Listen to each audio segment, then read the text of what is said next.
Itu kesalahan yang paling sering adalah hari pertama dipompa. Nggak Untuk boleh. apa?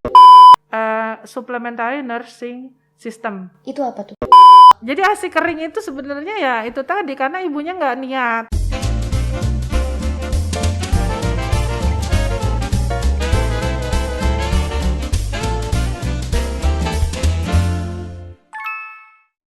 Dokter Sinta, aku Adis. Terima kasih sudah mau datang di Moms Talk, di podcastnya Doodle nih. Ya, Sekarang aku terima kasih, mau Mbak Adis. nanya soal relaktasi. Ya. Itu definisinya dulu deh dokter. Relaktasi itu apa sih? Ya, relaktasi adalah suatu tindakan atau sikap ibu yang ingin menyusui kembali setelah sebelumnya berhenti menyusui. Oke. Ya, tadinya menyusui, kemudian karena satu hal dia berhenti, kemudian kembali ingin memutuskan untuk menyusui. Nah, itu yang kita sebut dengan relaktasi. Kasus relaktasi paling banyak itu biasanya berhentinya karena apa, Dok? Berhenti menyusuinya? Ya, berhenti menyusui karena mungkin karena pekerjaan. Oke. Ya, karena pekerjaan. Yang pertama ya, saya bicara kronologis dulu karena ketidaktahuan ibu. Ya, jadi banyak saya lihat ini ibu-ibu yang melahirkan itu nggak tahu cara menyusui yang benar, ya. Itu relate Ya, cara menyusui yang benar, pengennya langsung begitu lahir saat-saatnya langsung ASI. Gitu. Padahal kan untuk ASI itu bisa banyak, itu berproses ya antara 2 sampai 6 hari. Betul. Ya, jadi nggak sabaran. Ya, terus pemberian botol ya secara dini ya sebelum 3 bulan itu menyebabkan bingung puting. Iya benar-benar. Ya. Anaknya jadi nggak mau jadi nggak mau nenen ya. Jadi dibilang pertama itu dok ASI saya nggak keluar pertama. Terus yang kedua bayi saya nggak mau netek. Ya gimana mau mau netek ya dari awal sudah dikasih susu formula dalam bentuk botol. Oke, itu relate banget sih, itu relate. Ya, itu banyak sekali yang saya jumpai. Terus yang ketiga karena faktor dia harus bekerja. Ya, ada pabrik ya di Solo dan di luar dan sekitar Solo itu hanya memberikan cuti melahirkan itu cuma 1 bulan. Oke. Ya. Terus selama dia bekerja di pabrik itu tidak ada kesempatan untuk melakukan pumping. Oh gitu. Ya, jadi pada akhirnya ya sudah ya kerjanya 2 shift, padang lembur dan sebagainya akhirnya nggak ASI ya. Gitu. Faktor pekerjaan. Terus kemudian ya antara itulah 3 hal itu. Dan itu relate banget sih dok, kayak yang tadi dokter bilang ya menyusui itu, aku tuh dari hamil sebenarnya pengen menyusui tapi terlalu fokus kadang untuk fokus dulu untuk melahirkan nyaman dan segala macam sampai lupa sama yang ilmu soal laktasi gitu kan. Begitu menghadapi reality ternyata begitu anaknya keluar aslinya kok nggak bisa yang kayak gitu ya gitu. Akhirnya panik sendiri. Terus waktu itu solusinya adalah ada pompa ASI, aku coba keluarin pakai pompa, ternyata ada keluar. Nah dari situ aku jadi tahu, oh ternyata susuku ada gitu. Akhirnya jadi semangat menyusui, akhirnya mungkin hormonnya ngikutin juga, jadinya susunya makin banyak. Ya, itu kesalahan yang paling sering adalah hari pertama dipompa. Nggak untuk boleh. apa? Apanya yang mau dikeluarin? Ya udah latihan aja netek. Apalagi anak pertama ibunya latih menyusui, bayinya juga latih menyusui. Jadi hari-hari awal itu hindarkan pemakaian pompa. Karena apa yang mau dipompa? Nggak ada ya, kecuali memang pada beberapa kasus seperti ini barusan tadi pasien saya itu saya kaget gitu, kok dia langsung pumping gitu. Ternyata setelah saya periksa, Masya Allah ASInya sudah banyak padahal dia anak pertama baru 2 hari. Ini langka kejadian langka. Itu jarang banget terjadi. Dan dia kebetulan setelah saya tanya-tanya ngobrol-ngobrol ternyata dia sudah mempersiapkan ilmu tentang menyusui, ilmu tentang laktasi ini yang seharusnya. Jadi waktu pada saat seorang wanita itu hamil, dia harus mencari informasi yang sebanyak-banyaknya tentang menyusui ya, supaya nggak terjadi itu kok ASI saya nggak keluar dok, ASI saya kering, ASI saya istilahnya ini bayinya nggak mau nyusu, nggak mau netes, maunya pakai edot. Nah itu jadi hal-hal seperti itu di awal-awal itu nggak Dihindari ya. terjadi. Makanya banyak-banyak Gitu. cari informasi seperti misalnya di Iya, podcast Mamstock ini iya gitu betul kan sekali. ya. Ini Sangat sangat bermanfaat buat manfaat. ibu-ibu, Iya, menambah pengetahuan. iya betul, Mau betul cari soal sekali. apa aja ada di sini. Insya Allah ada ya Mbak ya. Insya Allah. Terus baik lagi nih dok, soal relaktasi. Itu relaktasi itu kan berhenti dulu nih. Iya, Berhenti berhenti menyusui, dulu. abis itu menyusui lagi. Iya. Nah, berhentinya itu idealnya, bukan idealnya ya, tapi ada maksimalnya nggak sih dok? Berapa lama berhenti masih bisa relaksasi? Atau mungkin Iya. sebentar aja deh, kalau misalnya udah 6 bulan misalnya, udah nggak bisa lagi relaksasi. Ya, intinya adalah kita memberikan ASI, seorang ibu memberikan ASI kan sampai umur 2 tahun Iya. yang eksklusif ya. Eksklusif 6 bulan, setelah itu ditambah MP ASI. MP Jadi ASI, intinya ASI itu diberikan sampai 2 2 tahun. Jadi kapan aja silahkan. Tetapi memang angka keberhasilannya itu akan lebih besar kalau durasi dia tidak menyusui itu lebih singkat dibandingkan dengan lama ya. Misalkan ada salah satu artikel saya baca itu kalau dia kurang dari 8 minggu itu angka keberhasilannya lebih besar dibandingkan kalau yang lebih dari 8 minggu. Tapi ada juga yang bilang sampai 12 bulan pun berhenti masih bisa dilakukan relaksasi, tetapi tentunya dengan kesulitan yang lebih tinggi dibandingkan yang kan dibandingkan baru 2 bulan atau 3 bulan berhenti terus dia mau netein lagi ya, mau nyusui lagi, nah itu akan lebih sulit yang 12 bulan itu. Berarti tentunya. tubuh seorang ibu ini sebenarnya siap menyusui selama 2 tahun gitu ya? Iya, ya selama ASI-nya ada, dia kan hamil ya. Selama hamil, kemudian pada saat kehamilan 16 minggu tuh prolaktin mulai diproduksi. Oh gitu? Ya, tetapi makanya ada yang waktu hamil udah pada basah-basah itu ya, ya? Tapi kerjanya dia prolaktin itu ditekan oleh hormon kehamilan. Nah, begitu bayi lahir, nggak ada lagi nih yang menekan, sehingga mulailah prolaktin dia akan bekerja. Jadi selama hormon prolaktin itu masih ada, itu dia bisa menyusui kembali. Gitu. Jadi biasanya hormon prolaktin itu ada di tubuh ibu sampai umur anak 2 tahun. Iya, kurang lebih seperti itu. Jadi masih bisa dilakukan rangsangan. Jadi kadarnya begitu berhenti laktasi itu kadarnya turun kan. Nah, kemudian dirangsang lagi. Kita relaksasi ya, proses relaksasi dirangsang lagi, nah itu dia bisa lagi naik produksi prolaktinnya. Terus nih gitu. Dok, kalau misalnya kan berarti kalau sampai berhenti menyusui, itu kan apapun alasannya kan bisa dibilang si ibu ini udah nyerah gitu ya dok ya? Iya. Udah nyerah lah, ya udahlah nggak usah nyusuin gitu kan. Terus apa nih yang biasanya bikin seorang ibu itu kembali ingin menyusui? Ya.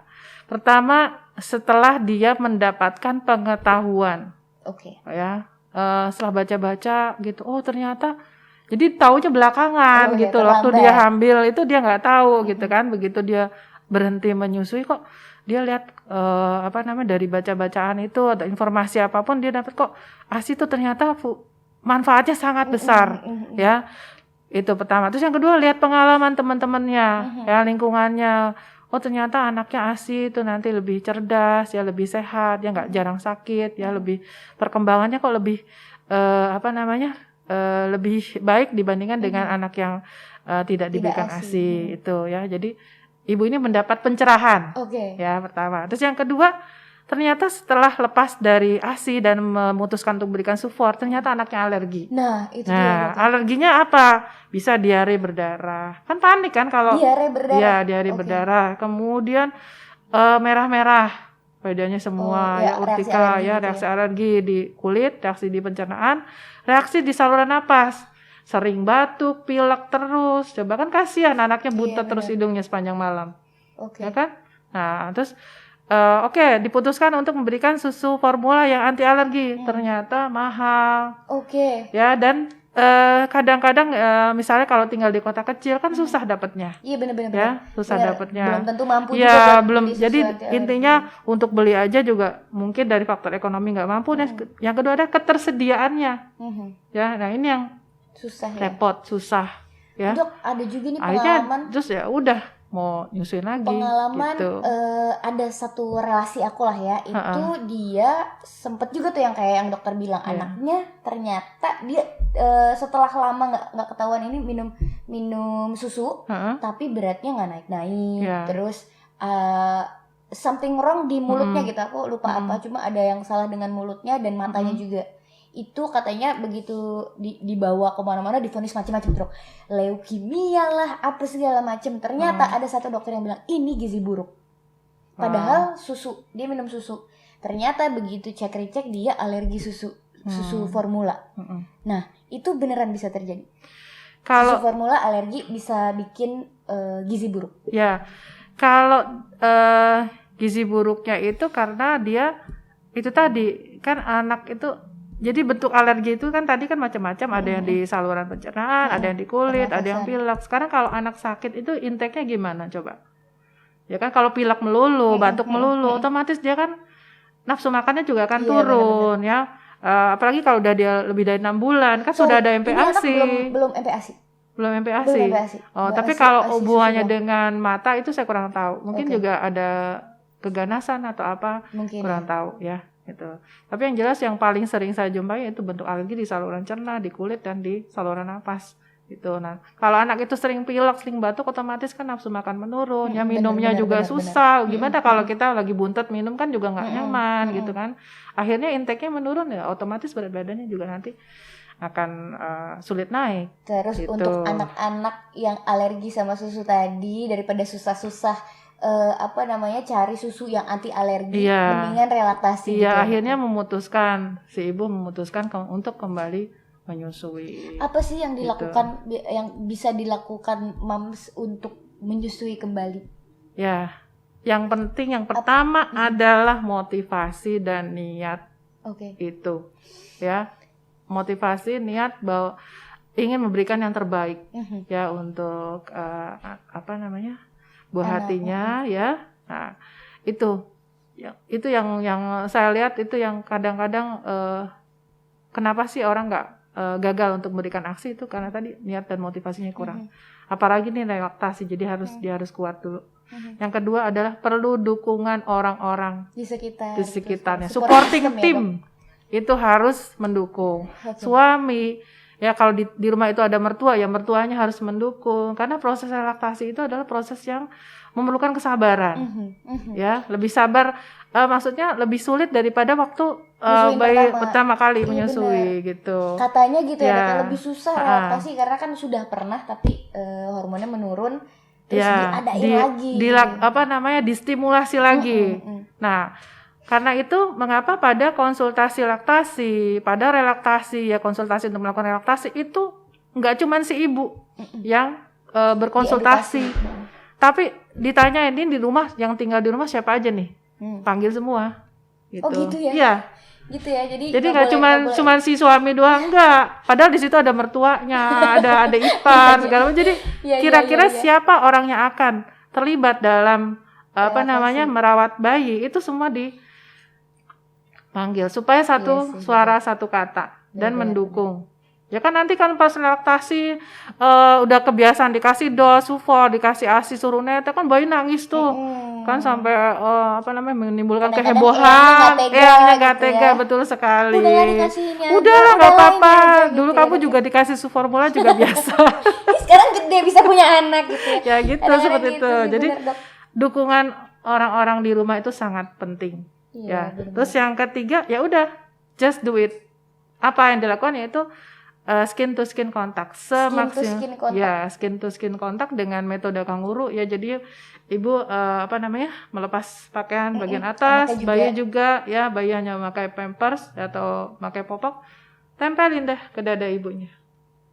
Berapa lama semaunya dia, semakin lama semakin baik gitu ya, dengan kemudian dibebat dengan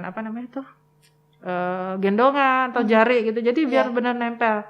Begitu dia haus ya kasih ASI. Sekarang kalau ASInya belum ada gimana? Nah ini yang di situ ada ditulis SNS, SNS salah. SNS ya, apa tidak? Supplementary nursing system. Itu apa tuh? Jadi itu adalah suatu alat yang kita gunakan untuk membantu ibu dalam melakukan relaksasi. Jadi alatnya gimana? Jadi ada tabung ya, tabung. Nah itu nanti kita isi sufor atau asip ya, kalau ada asip, kalau nggak sufor. Ya kemudian di tabung itu ada selang ya, selang. Nah ujungnya itu ditempelkan di payudara ibu. Oke. Jadi pada saat bayi menyusui itu ujungnya itu kan ikut keisap tuh. Nah begitu dengan daya hisap bayi itu ASI atau susu formula yang kita taruh di dalam tabung itu akan keluar. Gitu. Jadi anak itu merasa menyusui gitu ya. Kan tadi kan intinya kan merangsang prolaktin. Prolaktin itu akan distimulus atau dirangsang dengan isapan pada puting. Betul. Nah, jadi supaya jadi kayak sedikit dibohongin gitu ya gitu. Jadi padahal anak bayi ya. Jadi dengan SNS itu gitu. diharapkan bayi itu dia ngedot tapi menghisap tapi nggak sia-sia. Tetap ada ASI yang keluar ya atau susu formula yang keluar, tetapi tidak dengan dot gitu. Ya mungkin hari awal-awal memang sulit ya. Karena bayi itu kan dia mengalami bingung puting apalagi kalau pasti karena udah lama nggak nenen. Iya, apalagi nggak nenen. Harus nenen. Ya jadi memang perlu kesabaran gitu. Ya seperti itu. Dok, terus pertanyaan aku lagi, si badan si ibu diberi sesuatu nggak? Maksudnya mungkin tambahan bantuan untuk menstimulasi hormon gitu? Jadi ada obat-obatan. Ya kalau untuk hormon itu yang induksi laktasi. Induksi laktasi adalah ibu yang ingin menyusui tapi dia tidak hamil. Misalkan dia mengadopsi, ya dia mengadopsi bayi baru lahir, dia pengen netein ya. Jadi beberapa bulan sebelumnya dia mengkonsumsi ada hormon juga. Selain obat-obat yang tadi merangsang produksi ASI, ya juga ditambah hormon. Itu boleh. Sulit. Itu boleh dikonsumsi sama si ibu yang mau relaksasi. Nanti kerjasama dengan dokter endokrin, dengan dokter obgyn juga ya untuk pemberian obat-obat hormon tersebut. Gitu. Jadi tapi kalau ada bantuan juga ternyata di badan si ibu ya, tidak serta merta. Tapi bisa nggak dok tanpa bantuan? Relaksasi. Tanpa bantuan itu udah paketannya sih kayak gitu. Gitu ya? Jadi saya kurang tahu juga ya. Harus pakai bantuan. Yang saya pelajari sih seperti itu. Meskipun saya belum pernah melakukan ya, cuma dari pengalaman dokter-dokter yang melakukan itu memang ada beberapa obat ya yang diberikan untuk merangsang selain tadi stimulus dari bayi itu juga ada obat-obat yang kita berikan untuk merangsang produksi ASI. Gitu. Itu tadi kalau misalnya yang terjadi adalah si ibu ini tidak bisa menyusui misalnya karena kerja gitu kan dok, karena atau sementara susunya ada. Nah kalau ASI yang seret nih dok, terus dia menyerah, aku nggak punya ASI nih kayaknya, terus dia nyerah, akhirnya anaknya dikasih susu, terus akhirnya dapat ilham gitu kan ya, dapat ilham, aduh kayaknya aku relaksasi nih, bisa nggak dok? Bisa. ASI-nya kering nih. Itu ibunya aja nggak niat sih kalau menurut saya. Ya karena itu tadi gitu ya. Tuhan itu sudah mengkaruniakan wanita dengan kelenjar mame, kelenjar ASI ya. Itu semua wanita.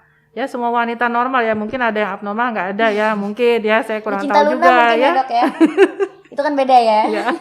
Ya jadi kalau dia wanita yang normal itu udah pasti satu paket.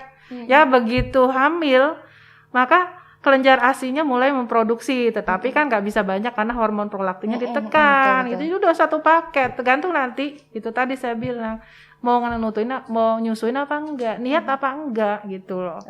Karena dia pengen banyak ya, saya lihat ini ibu nih nggak niat, kenapa? Kan dia pengen jalan-jalan di mall, dia pengen tetap bebas aktivitas biasa. Sementara kan ini ada tanggung jawab loh, gitu. Jadi sudah punya baby itu beda dengan sebelum punya anak kan harus ya memang seperti itulah harus.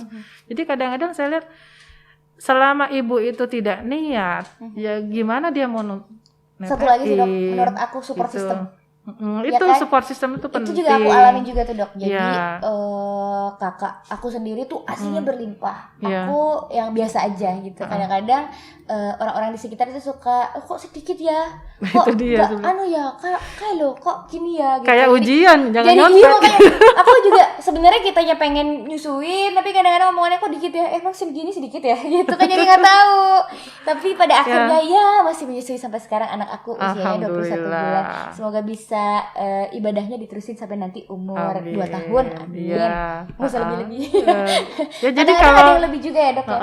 Jadi ASI kering itu sebenarnya ya itu tadi karena ibunya nggak niat terus ya udah ngasihnya dot kan, udah nggak ditetain, udah akhirnya itu tadi hormon prolaktinnya akan dengan sendirinya kan turun, produksi ASI-nya berkurang, udah selesai. Tapi relaksasi bisa gagal nggak dok? itu tadi tergantung, yang pertama adalah motivasi dan dukungan gitu. Selama prolaktin masih ada, selama dalam rentang waktu 2 tahun ya anak itu menyusui, itu masih bisa gitu. Ya gitu, dok, pasti masih bisa. Ya, Insya Allah. Tergantung kegigihan kita semua yang menjalankan ya. Iya betul, karena itu perlu supporting tim, itu perlu gitu loh, satu kata untuk mendukung proses relaktasi ini, karena emang nggak gampang gitu. Kadang itu sih yang jadi kesulitan ibu-ibu zaman sekarang, kitanya tahu, kitanya mengedukasi diri, tapi kita kadang-kadang tidak bisa, memberitahu, tidak dipercaya juga kadang-kadang sama orang-orang di sekitar yang merasa lebih tahu. Betul. Aku dulu pernah kok, kamu kan pernah kecil, kamu kan belum pernah tua, kadang-kadang gitu loh. Makanya ke dalam konsultasi laktasi itu perlu didatangkan gitu. Kalau sekali mungkin sendiri atau si ibu dengan suami ya, ibu bayi dengan suami. Nah nanti lain waktu next time coba Bu, kalau mau konsultasi dibawa di rumah ibu dengan siapa saja. Gitu, jadi kita bareng-bareng gitu. Ya, memberikan informasi ya supaya didukung. Berarti dok, kalau misalnya moms pengen melakukan relaksasi harus konsultasi ke dokter spesialis ya? Pasti. Dokter harus spesialis anak tidak bisa dilakukan sendiri karena butuh tadi SNS ya. Butuh ke dokter yang mengerti tentang ASI. Dokter yang mengerti ASI itu bisa dokter anak, bisa dokter obgyn. Oh, bisa juga. Jadi waktu kita melakukan workshop untuk laktasi dan manajemen laktasi itu selain dokter, jadi ya dokter anak, dokter obgyn, dokter umum pun bisa. Oh gitu. Yang penting dia bidan, perawat pun bisa. Oh gitu. Ya, jadi harus berkonsultasi dulu dengan orang yang mengerti tentang laktasi. Oke, yang jelas gitu. Ada license-nya sendiri. Iya, gitu. Kita ada konselor laktasi gitu ya. Seperti itu. Jadi harus tidak bisa serta-merta tiba-tiba di rumah pengen menyusui ulang terus ditetein aja gitu, nggak bisa juga. Ya, jadi sebaiknya menemui konsultasi dulu dengan konselor ASI, dibawa itu orang-orang yang ada di rumah ya supaya mendukung gitu ya. Mungkin kan hari pertama kedua pasti bayinya ngamuk-ngamuk dong, nangis ya. Wah, aku biasanya ngedot enak, gampang, ini pakai suruh netek gitu seret lagi ya. Pasti itu pasti ngamuk, Itu dia. Pasti. Itu bingung puting tuh kayak gitu ya, Dok? Bingung puting itu apa sih? Bingung puting kan karena bayi itu bingung dia. Jadi karena perkembangan saraf pada bayi itu kan dia tuh kan masih dalam proses perkembangan saraf, neuron-neuron segala macam. Nah, itu jadi proses belajarnya itu dia harus secara perlahan-lahan gitu. Jadi beda karena mekanisme menetek, menyusui itu berbeda dengan ngedot. Gitu. Jadi itu yang menimbulkan kebingungan. Ini saya biasa ngedot seperti ini. Tapi kok sekarang dengan cara saya yang sama, kok ini nggak ada yang keluar gitu. Jadi dia ngamuk. Ya, jadi frustasi, ngamuk, nangis, kejar, nggak mau minum, udah dikasih, udah dimasukin puting ke dalam mulutnya, di geleng-geleng gitu kan. Nolak-nolak itu pasti. Dan itu kejadiannya paling sering kalau dia di bawah 4 bulan. Nah, setelah 4 bulan it's okay, nggak apa-apa, netek ngedot Iya, itu juga terjadi sama anak aku sih. Waktu anakku umur 2 bulan, itu aku udah training kerja. Jadi sempat tuh ngalamin yang namanya bingung puting sampai gonta-ganti dot sampai akhirnya cocok sama satu dot yang bentuknya benar-benar kayak payudara. Akhirnya teratasi dengan itu. Meskipun ya prosesnya sangat benar-benar nightmare. Tapi ya udah akhirnya dia mau nyusu lewat dot, mau langsung di payudara juga mau. Ibu juga mau gitu. Gitu. Dan mengatasi bingung puting juga beda-beda ya, Dok? Ya itu tadi. Untuk mengatasinya hampir sama dengan relaksasi adalah dengan skin to skin kontak. Jadi menghubungkan kembali rasa emosi kasih sayang ibu supaya dia ini klik lagi dengan ibunya. Ini ibumu loh nak gitu, yang baunya seperti ini gitu ya. Jadi untuk mendekatkan ikatan emosional antara bayi dan anaknya gitu. Atau mungkin kalau misalnya menyusu selain ASI atau ASI perah, mungkin dikasih media yang lain tidak dot misalnya, Dok. Jadi dia nggak bingung sih. Itu bisa pakai cup feeder, bisa pakai pipet, bisa spet. Jadi suntikan terus jarumnya dibuang, itu juga bisa juga gitu. Ya mungkin kalau media menyusuinya lain mungkin lebih gampang nggak sih pindah ke puting lagi? Intinya gini, untuk menghindari bayi ini bingung antara ngedot dan menyusui. Ya jadi kita berikan susu boleh ASIP atau susu formula kalau nggak ada ASIP dengan cara lain, tidak dengan DOT gitu. Supaya kan beda banget kan caranya. Kalau ngedot kan mirip-mirip, cuman ternyata beda juga gitu loh. Beda. Mekanismenya beda. Terus dokter Sinta ini praktek di Rumah Sakit Hermina setiap hari ya, Senin sampai Sabtu jam 8 sampai jam 2 siang. Rumah Sakit Hermina Solo ya? Iya, Rumah Sakit Hermina Solo. Itu juga bisa konsultasi soal relaktasi semuanya bisa di situ. Iya, untuk sementara kami belum membuka perawatan untuk relaksasi, tetapi kalau untuk konsultasi relaksasi kami bisa melayani. Jadi konsultasi tapi saja. Untuk pelaksanaannya kan itu perlu rawat inap dan sebagainya, itu kami belum bisa melayani di Rumah Sakit Hermina Solo. Tapi untuk konsultasinya bisa. Iya, untuk konsultasi masalah menyusui, bingung puting dan sebagainya itu bisa dilakukan. Gitu. Tapi aman ya dok. Kadang-kadang kan mau vaksin aja nih suka mikir gitu betul, kan, aduh ke rumah sakit COVID, nih gitu. Yakin nih mau ke rumah sakit, tapi kalau di Hermina Solo aman? Ya, jadi kami awal-awal memang semua rumah sakit itu seperti panik, nggak tahu gimana harus mengelola pandemi ini ya. Kan beredar tuh di WA group kan larangan untuk jangan ke rumah sakit gitu ya. Nah, sekarang kami sudah siap ya, ruangan kami setiap hari didesinfektan ya. Kemudian untuk jarak juga ada pengaturan jarak. Kemudian untuk tenaga medis juga kami selain menggunakan masker, handscoon, sarung tangan juga menggunakan face shield. Jadi kita juga sangat menerapkan protokol kesehatan untuk cegah COVID ya. Selain juga untuk hand sanitizer tersedia di Hermina juga. Jadi aman ya untuk Insya bawa bayi. Allah aman ya. Kan bawa anak ke rumah sakit yang banyak orang, apalagi banyak orang sakit di tengah pandemi gini suka ngeri. Jadi mungkin sudah sedikit tercerahkan kalau di Rumah Sakit Hermina aman. Ya jadi intinya ke rumah sakit kan karena memang ada keperluan. Jadi jangan sampai gara-gara takut ke rumah sakit jadi tertunda semua pengobatan, jadwal imunisasi tertunda ya. Jadi jangan seperti itu. Jadi kalau memang saatnya imunisasi, ya imunisasilah gitu. Tetapi pada saat membawa bayi ke rumah sakit ya si kakak jangan ikut ya. Jadi yang memang ada keperluan saja yang dibawa ke rumah sakit. Gitu. Terima kasih banyak lagi Dokter Sinta. Ya, sama-sama Mbak Adis. Terima kasih ilmunya. Ya, sama-sama. Jadi semakin semangat menyusui ya. Jadi tidak menyesal selama ini dulu tidak betul menyerah. Sekali. Gitu. Terima kasih banyak Dokter Sinta. Sampai ketemu lagi di sama-sama episode berikutnya. Sama-sama Mbak Adis.